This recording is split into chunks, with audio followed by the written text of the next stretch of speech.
Good morning, America. Can we say that? I think someone's already said that, haven't they?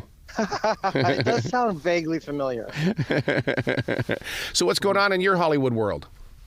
Oh boy. Well, it's just getting ready for Thanksgiving week. It always throws a curveball every year. It's usually with Christmas and Thanksgiving Hmm. because the movies on those 2 weeks singularly. Oh, that's not singularly if it's 2 weeks. However, uniquely, those 2 weeks both have movies that open on Wednesdays for the holiday weekend. Yeah, yeah. I don't know that that's the case this year since Christmas actually falls on a Friday, so the movies might be opening that like Friday that week. But this week, next week we have Thanksgiving and movies are opening Wednesday, and it's just been a scramble trying to get to see all the movies in time. For some reason, this year's been harder than previous years. Well, usually, like this time of year, everybody's talking about that holiday picture. Not necessarily a Christmas theme, but what's the big movie that we're going to go see on Thanksgiving Day? And it's like I'm not hearing any buzz at all.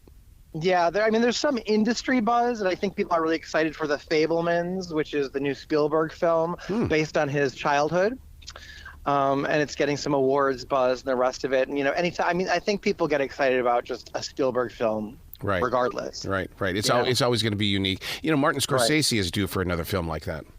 He is. It's true. Yeah. So now you saw one this week that was very interesting. I saw it as well. The menu. What's your gut on it?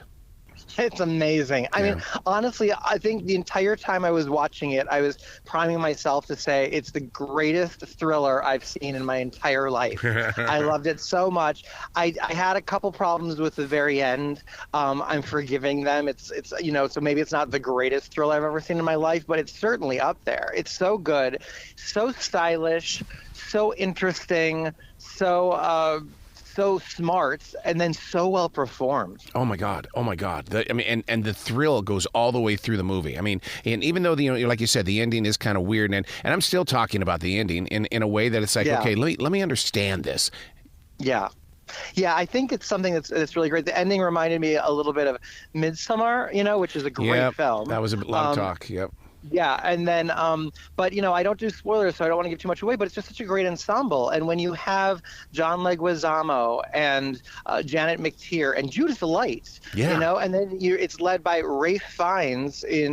Come on, he was the Nazi in Schindler's List. Speaking of Spielberg, he was also Voldemort. So here he's playing kind of a nice guy. He's a chef. He's like one of the world's top chefs who's hosting a one-night only kind of invitation-only dinner at this remote island that's very high end, and so you've got this really prestige factor going on. But he plays that fine line of, am I afraid of this guy or is he the coolest guy in the world so well?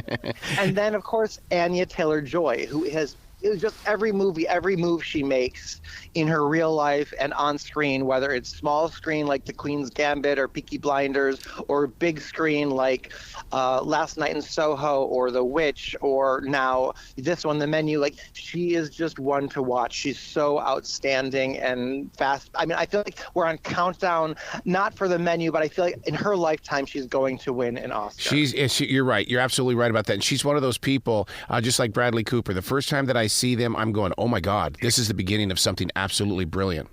Totally. It's so true. But Bradley Cooper started out in TV. Like he was on Alias. He was Jennifer Garner's roommate, and then, but even then, you could tell he was hot stuff. Yeah, he had that thing, and you can never point it out, because everybody goes searching for that thing. But if to me, it's the right place at the right time with the right thing. Yeah, absolutely. And she's just making really great choices, Yeah. So good. And then there's a lot of social commentary, right? I think that you texted me afterward or emailed me or whatever, and it was just so great because I knew what you were implying. There's so much to discuss here. Like, you want to see The Menu with friends. Yep. You want to see it in the theater because it's so beautiful and so cool. It keeps you on the edge of your seat guessing.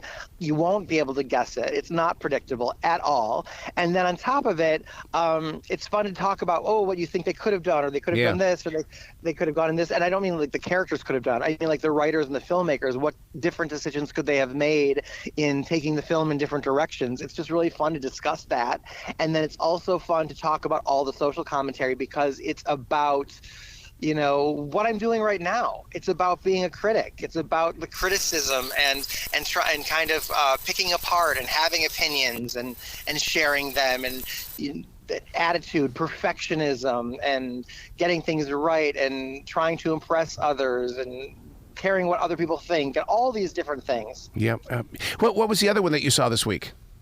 Disenchanted. That's right. That's right. Yeah, this Disenchanted is the sequel I've been waiting for my entire life. I mean, well, at least for 15 years since I saw the first film in 2007. Enchanted's one of my favorite movies, and I cannot believe it, but I'm so disappointed in Disenchanted. No. Yeah, I mean, did you see it? No, not yet. Opens today on Disney Plus. Coincidentally, it's also National Princess Day, and Disney had me do an unboxing for your pleasure on all of my social media, Oh. Ryan J Reviews.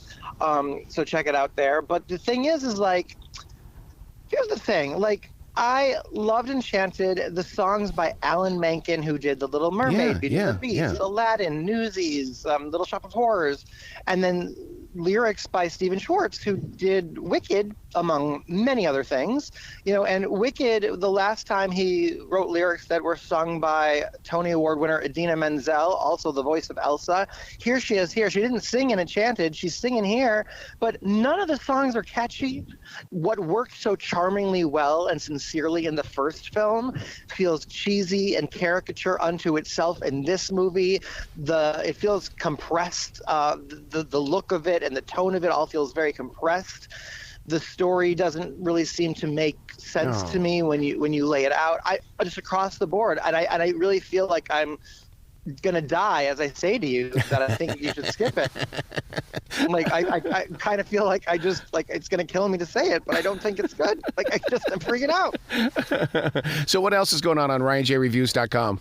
On RyanJReviews.com, you'll see my full reviews later today, but I would just encourage you to check out my TikTok, Instagram, or Facebook page at Ryan J Reviews to see my my unboxing of National Princess Day with a Disenchanted theme. So, by the way, that box is about as disappointing as the movie. I'll just say that. Oh God, strike two! Oh my God! Oh my God! Yeah. I'm having a great day, Arrow. Let me say. So now next week it's going to be on Black Friday. Are we going to get together? I'm not working. You're not working. I get it. Yeah, because I'm actually going to be on air Wednesday that week reviewing the new films as they open that day. So I'll be off on Friday. All right. Well, if you want to talk during the week, man, I'm wide open. Okay, we could talk Wednesday. All right, buddy. Well, you be brilliant. You have a great weekend, okay? Sounds great, Arrow. Thank you so much. You too.